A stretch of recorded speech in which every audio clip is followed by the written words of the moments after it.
જો તમે તમારા સ્માર્ટફોન દ્વારા બેન્કિંગ કરો છો અથવા તો યુપીઆઈ નો ઉપયોગ કરીને વ્યવહાર કરો છો તો તમારે આ માહિતી ઉપર ધ્યાન આપવાની જરૂર છે, કારણ કે 1 એપ્રિલથી જે મોબાઈલ નંબરો ઉપયોગમાં નથી તેમને બેંક ખાતાઓ અથવા તો યુપીઆઈ એપ્સમાંથી દૂર કરવામાં આવશે.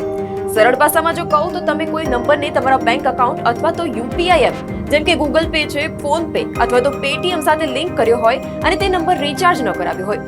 જો નંબર કામ ન કરે તો તે નંબર તમારા બેંક ખાતામાંથી કાઢી નાખવામાં આવશે.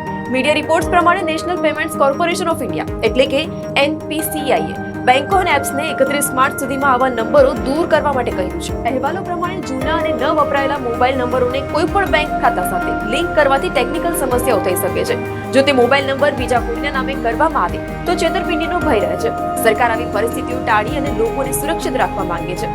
જો તમે યુપીઆઈ સેવાને ચાલુ રાખવા માંગો છો તો બેંકમાં તમારો મોબાઈલ નંબર અપડેટ કરો. જો તમે તમારો મોબાઈલ નંબર બદલ્યો હોય તો તેને તાત્કાલિક બેંકમાં અપડેટ કરાવો. તેમજ જો બેંક સાથે લિંક કરેલ મોબાઈલ નંબર એક્ટિવ ન હોય તો તેને ફરીથી એક્ટિવ કરાવો.